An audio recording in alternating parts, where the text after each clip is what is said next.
Pirqulu ilə Ruminanın toy vlogu. İkinci hissəyə xoş gəldiniz dostlar. Söz verdiyim kimi məhz bu vlog çox maraqlı olacaq və kameraman oturdu bizim maşına bəygəlini yaxşı-yaxşı çəkə bilsin. Biz isə kəndin girişində yolu bağladıq. Amma biraz tələsdik. Ona görə cəmaatı buraxandan sonra bəygəlin maşını kəsə bildik. Mehdi də məndən həvəslənib özü də video çəkir. Birinci hissədə Fuada verilən 50 manat şirinliyi indi Fuad da Mehdiyə verdi. Amma heç Mehdidə də qalmadı. Sonda deyəcəm niyə. Və yolun ortasında rəqs ən sevdiyim. Kompleksiz insanları çox sevirəm. Və gəlib çatdıq toya. Bəygəlinin maşından düşməyini gözləyirik. 50 manat yeyə bilməyən insan.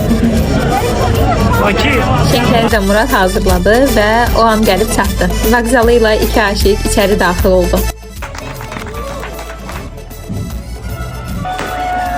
Və əlbəttə ki, toyun gözü rəqslər. Çoxdanın da adətlərindən biri şabaş atmaq. Çox yerdə yığışılsa da, burada hələ də davam edir. Uşaqlar da elə həvəslə yığırlar, elə bilirlər ki, pul onlara çatacaq. Amma axırda o şabaş yığılır və gəlinə verilir. İlk rəqslərindən sonra əyləşdilər yerlərinə. Biz isə oturub rahat çörəyimizi yedik. Ev yiyələri isə qonaqları qarşılayıb, xoş gəldiklərini deyir və kənd toyu budur. Hər şey göz qabağında. Kababçılar da kababı bişirir, gözəl dadlı ətri aləmi bürüyüb. Mən də Lalənin əllərini yudum və mənim üst başımı toz torpağı edib. Keçdik içəri, iki bacı oynadılar. Amma içəri uşaqlara dar gəldi, getdilər çölə. Qaşdı tutdu, gizlampaç oynadılar. Mən isə həmişəki kimi Lalənin arxasıca gəzirəm və gördüm ki, paltaram həqiqətən də çox kirlənib və narahat edir məni. Qızlar da getdik evə əynimizi dəyişməyə. Rahat geyinib qayıtdıq toya. Lalə də Fuadı görüb getdi qucağına. Leyluşumla nazlı oynamağından olmaz. Bir süzməyi var ki, gəl görəsən. Hələ Lalənin oynamağından demirəm. Leyla isə yenə də şabaş yığdı. Uşaqlar da açdı. Zümrüd də uşaqları otuzdurub yedizdirdi. Siz bu analkaya baxın. Bir dəqiqə sakit oturmadı.